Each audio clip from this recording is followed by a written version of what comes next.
Assalamualaikum warahmatullahi wabarakatuh. Kembali lagi hari ini bersama saya Ongki Reza Jonathan yang akan memperceritakan tentang work-based learning atau pembelajaran berbasis pekerjaan atau pelatihan pekerjaan. Yang pertama yang akan kita bahas adalah definisi WBL.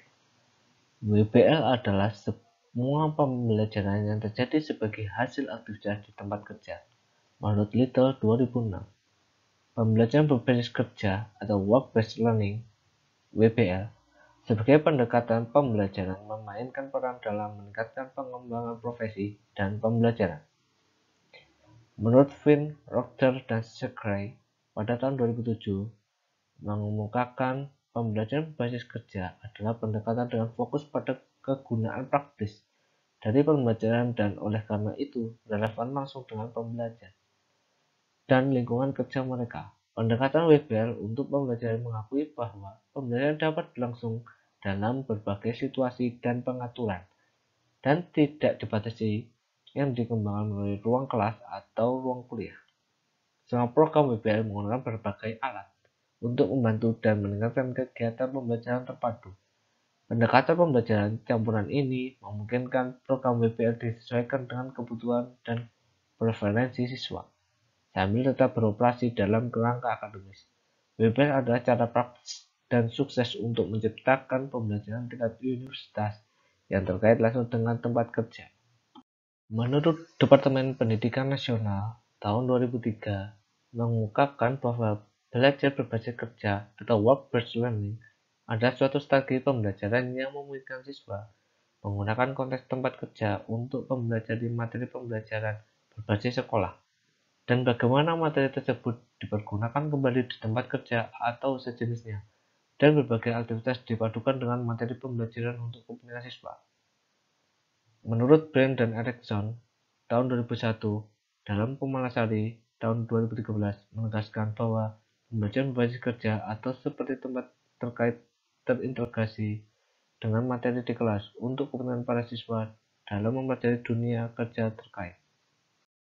Implementasi model WBL oleh Siswanto pada tahun 2011 mengutip WBL Guide menyebutkan berbagai bentuk atau model WBL.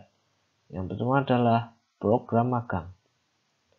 Berikutnya penasihat karir, pengalaman kerja kooperatif, kredit belajar yang diakui, masa pembelajaran, kerja terdampingi, praktek kerja, kewirausahaan berbasis sekolah, belajar memberi pelayanan, ekstensif guru, pelayanan sukarela, dan terakhir kunjungan lapangan.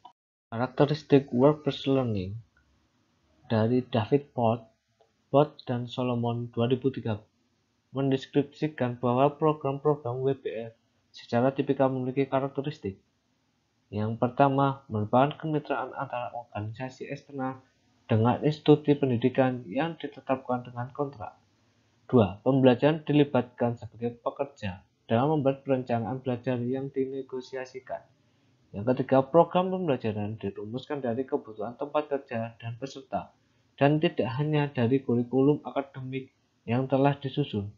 Yang keempat, program pembelajaran diadaptasi secara individu setiap pembelajaran sesuai pengalaman pendidikan, kerja, latihan mereka sebelumnya. Yang kelima, program pembelajaran sebagai proyek tugas-tugas yang terintegrasi di tempat tugas. Yang keenam, luaran pembelajaran diukur oleh institusi pendidikan. Model-model pembelajaran dalam pembelajaran berbasis kerja atau WBL. Yang pertama adalah role playing. Ada suatu model penguasaan bahan-bahan pembelajaran melalui pengembangan imajinasi dan penghayatan siswa. Pengembangan imajinasi dan penghayatan dilakukan siswa dengan memerankan sebagai tokoh hidup atau benda mati. Permainan ini pada umumnya dilakukan lebih dari satu orang. Hal itu bergantung pada apa yang diperankan. Kelebihan metode role playing: yang pertama, melibatkan seluruh siswa, di mana siswa dapat berpartisipasi dan mempunyai kesempatan untuk menunjukkan kemampuan dalam bekerja sama. Siswa bebas mengambil keputusan dan berekspresi secara utuh. Permainan merupakan penemuan yang mudah dan dapat digunakan dalam situasi dan waktu yang berbeda. Guru dapat mengevaluasi pemahaman tiap siswa melalui pengamatan pada waktu melakukan permainan. Permainan merupakan pengalaman belajar yang menyenangkan bagi anak. Model pembelajaran berbasis kerja yang kedua, mendatangkan model pekerja ke kelas. Siswa memahami jenis pekerjaan tertentu beserta fungsi dan perannya secara langsung dari pekerja sebagai model yang didatangkan dalam pembelajaran di kelas. Misalnya, untuk pembelajaran tentang peraturan perundang-undangan, guru dapat mendatangkan anggota DPRD. Untuk pembelajaran tentang sistem hukum Indonesia, guru mendatangkan hakim atau jaksa. Yang ketiga ada studi lapangan kerja. Siswa memahami jenis pekerjaan tertentu beserta fungsi dan perannya secara langsung dengan mendatangi lokasi atau instansi tempat bekerja. Misalnya, untuk mempelajari tentang pemerintahan desa, siswa melakukan kunjungan ke kantor desa. Untuk mempelajari proses persidangan, maka siswa diajak ke pengadilan negeri. Yang keempat ada aktivitas ekstrakurikuler dan pengembangan diri. Aktivitas siswa dalam berbagai kegiatan ekstrakurikuler dan pengembangan diri merupakan suatu wahana pembelajaran pendidikan kewarganegaraan. Misalnya, kepemimpinan, tanggung jawab, kerjasama, dan toleransi. Manfaat-manfaat work-based learning. Manfaat pertama, manfaat bagi peserta. Yang pertama, meningkatkan motivasi. Yang kedua, mengembangkan tanggung jawab dan kematangan dengan penguatan sumber daya manusia, keterampilan, menyelesaikan masalah, kepercayaan diri, dan disiplin diri. Yang ketiga, memberikan kesempatan untuk mengembangkan pilihan okupasi dalam pembuatan pendidikan dan pelatihan jangka panjang atau investasi masa depan. Yang keempat, menawarkan perencanaan organisasi pelatihan dalam pekerjaan dalam kondisi bisnis aktual. Yang kelima, mengembangkan keterampilan human relation melalui interaksi personal dalam setting pekerjaan. Yang keenam, menyediakan keterampilan profesional untuk membantu pembelajar membuat transisi dari sekolah ke bekerja.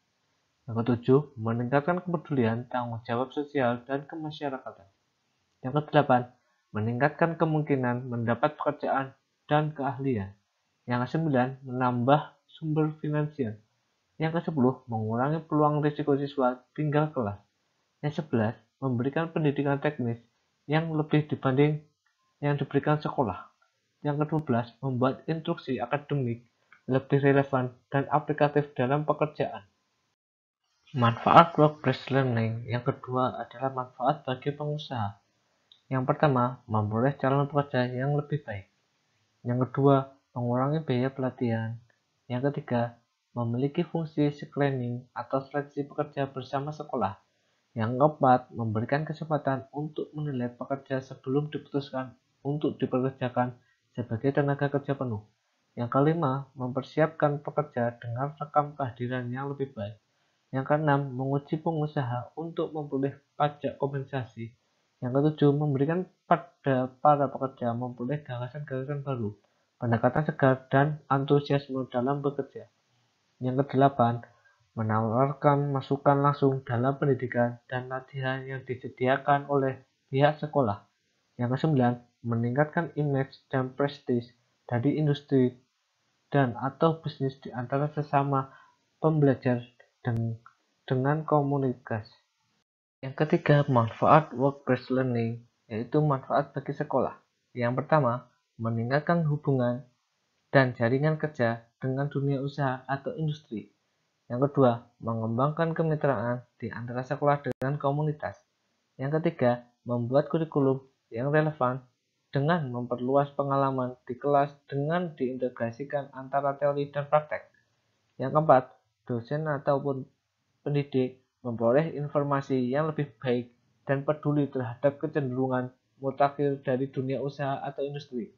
Yang kelima, membangun relasi publik yang positif sehingga reputasi sekolah meningkat dan menarik para siswa baru. Yang keenam, meningkatkan kualitas lulusan. Yang ketujuh, menyediakan fasilitas pelatihan dunia usaha dan industri yang umumnya sulit untuk disediakan secara finansial oleh sekolahan.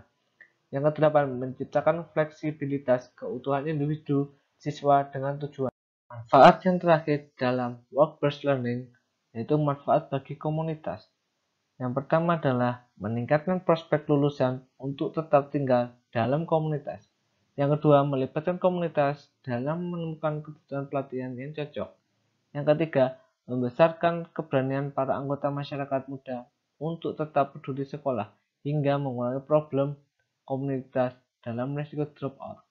Yang keempat, menghasilkan warga negara yang lebih bertanggung jawab dalam usia yang lebih awal, mempromosikan hubungan yang lebih erat antara komunitas dengan sekolah.